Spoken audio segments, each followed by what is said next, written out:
Hello friends, welcome back to my channel. स्वागत है आपका मेरे चैनल में जिसका नाम है पमी विद तरुणा। मैं तरुणा स्वागत करती हूँ आपका अपने चैनल में। आशा करती हूँ कि आप सब बहुत अच्छे होंगे, मैं भी ठीक हूँ। तो आज मैं आप लोगों को बता दूं कि सावित्री की तबीयत है जो थोड़ी सी खराब है, और जहाँ तक उसको जो टैबलेट दी जा रही है वो टैबलेट मुझे जहाँ तक आइडिया है, क्योंकि उस कैप्सूल को मैं बहुत अच्छे से पहचान सकती हूँ कि वो जो कैप्सूल था या वो टैबलेट थी वो किस चीज़ के लिए यूज़ में होती है। वो गर्मी के लिए यूज़ में होती है, जिसको गर्मी हो जाती है, जिसके छाले हो जाते हैं, क्योंकि वो कैप्सूल बिकासुल कैप्सूल है। क्योंकि मुझे पता है जहाँ तक मैं कंफर्म नहीं हूँ, क्योंकि कंफर्म इसलिए नहीं हूँ कि पता नहीं शायद उनके वहाँ कोई और कैप्सूल होता हो, बट हमारे यहाँ ऐसा कैप्सूल बिकासुल का कैप्सूल आता है और इसमें एक अजीब सी गंध होती है। मतलब इस कैप्सूल के अंदर मतलब बहुत ही अजीब सी होती है, इतना मुझे पता है। और बस यही कहना चाहूँगी कि सावित्री के लिए प्रे करना चाहूँगी कि सावित्री जल्दी से ठीक हो जाए और फिर से अपने काम पर वापस आए जैसा वो है। पर एक चीज़ मैं नोटिस करने वाली चीज़ें हैं। 3 थाली लगी थी उनके घर में, एक सावित्री की, एक उनकी माँ की, एक उनके पति की। भैया वो कहाँ है इनकी नंद? क्या वो घर से बाहर चली गई है या उसको कहीं और छोड़ा हुआ है? कहाँ है वो? दोनों जन खाना खा लेंगे, उसके बाद सावित्री के लिए खाना जाएगा, क्योंकि भैया उसकी हालत ठीक नहीं है कि वो वहां बैठ के खाना खा सके, ये बात ठीक है। पर जब सबकी थाली लगती है तो उस बच्ची की थाली क्यों नहीं लगती है? उस बच्ची के लिए भी तो थाली लगनी चाहिए ना। उसका बरसा बरखा क्या नाम है मुझे आई डोंट नो, क्योंकि नाम भी बिंड बिंड में चेंज कर देते हैं ये। और एक चीज मुझे जहां तक आइडिया लग रहा है इस चीज को लेके कि जो भी कुछ हो, कुछ ना कुछ तो ये एक प्लानिंग के तहत काम किया जा रहा है। क्योंकि इसके अंदर प्लानिंग का नाम मैं इसलिए दे सकती हूँ क्योंकि जैसे स्क्रिप्ट रेडी की जाती है उस बिहाफ पर ही हमारा सीरियल बनता है। उसी हिसाब पे इनका ब्लॉग रेडी होता है कि क्या चीजें कहाँ से स्टार्ट करनी है, कहाँ पर इसको खत्म करना है, या फिर कहाँ पर क्या चीजें करनी है। ये सब चीजें इसके अंदर पहले से ही तय कर लेती है सावित्री, ये चीज तो हम मानेंगे। क्योंकि जो भी कुछ है, और मेन पॉइंट आपको यहाँ से पता चल गया होगा कि जो सावित्री की सौतन जो वो बोलती है कि मेरी सौतन है मेरा थैले वाला। तो एक चीज मैं आपको बता दूं, आपके घर में जिससे रोटी आती है, मुझे तो ऐसा लगता है जिस काम से मेरे घर में रोटी आती है वो काम मेरी तो सौतन नहीं हो सकता है। हाँ, मेरे लिए वो भगवान स्वरूप वो काम है, क्योंकि उस काम से मेरे घर और मेरे बच्चे का मेरा परिवार पलता है उस काम से। तो मैं ये नहीं कहूंगी कि मेरे हस्बैंड का ये चीज है या वो चीज है। बट हाँ, जो पॉइंट है वो मैं आप लोगों के साथ डिस्कस जरूर करती हूँ, क्योंकि जो मुझे लगता है वही मैं आप लोगों के साथ शेयर करती हूँ। अब आप मुझे बताइए, आप में से कौन इस बात पे अग्री करेगा कि आपके हस्बैंड जो काम करते हैं वो सौतन वाले काम हो जाते हैं? भैया सौतन का नाम ही एक अलग उसके अंदर आ जाता है अगर देखा जाए तो।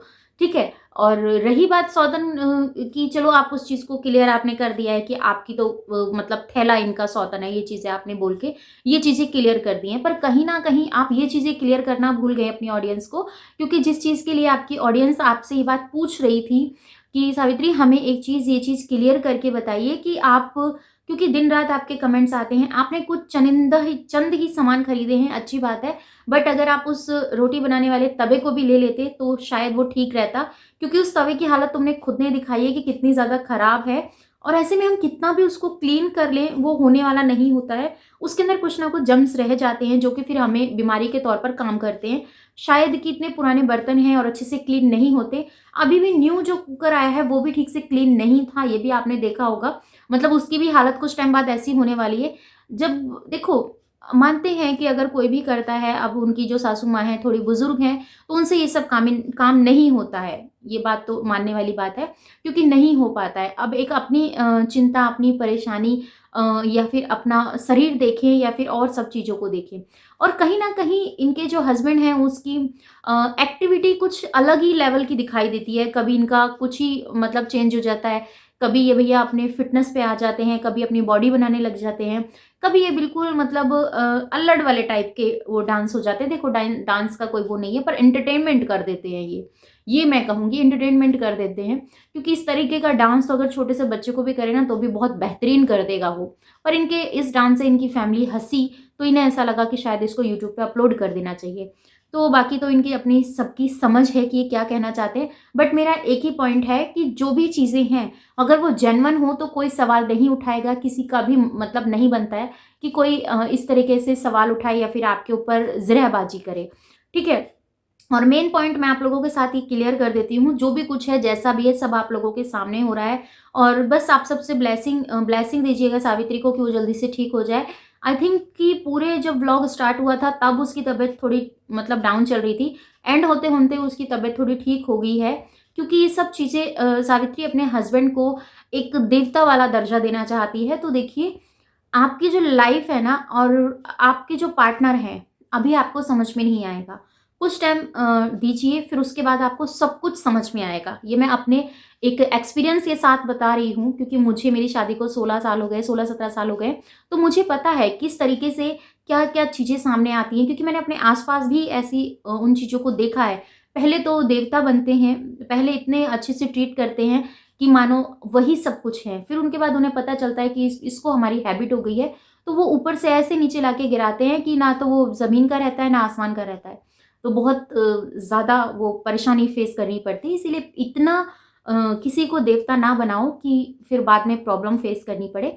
बाकी तो जो चीज़ें हैं वो हैं, हमारे तुम्हारे कहने से तो कोई फ़र्क पड़ेगा नहीं। ये चीज़ें बहुत अच्छी लगी कि सावित्री वीडियोज़ देखती है, क्योंकि जब हम टैग करते हैं तो टैग करी हुई वीडियोज़ उनके पास भी जाती है और वो लोग वॉच भी करते हैं। तो चलो ठीक है, बहुत अच्छा लगा कि सावित्री आप वीडियोज़ देखते हैं। तो मैं मिलती हूँ आपसे अपनी नेक्स्ट वीडियो में। अपना और अपनी फैमिली का ख्याल रखिएगा, दुआओं में मुझे याद कीजिएगा। Bye bye, love you all, thanks for watching. जय श्री कृष्णा, राधे राधे। और एक बार फिर से बोलना चाहूँगी, चैनल पर पहली बार आए हैं, चैनल सब्सक्राइब कर लीजिएगा। वीडियो अच्छी लगती है लाइक एंड शेयर कीजिएगा। इस वीडियो के रिगार्डिंग कोई भी क्वेश्चन हो कमेंट सेक्शन में देना मत भूलिएगा। और सावित्री के लिए कि सावित्री बस आप जल्दी से ठीक हो जाओ और फिर से अपने काम पे लौटो फुल एनर्जी के साथ। हम सब आपके साथ हैं, आपको ब्लेसिंग दे रहे हैं कि आप जल्दी से ठीक हो जाओ, क्योंकि मुरझाया हुआ फेस परेशानियों के साथ हम सावित्री को नहीं देख सकते, क्योंकि हम सावित्री की चिंता करते हैं, हम सावित्री को पसंद करते हैं। तो जिसे हम पसंद करते हैं उसकी प्रॉब्लम हम देख नहीं सकते। ठीक कह रही हूँ ना?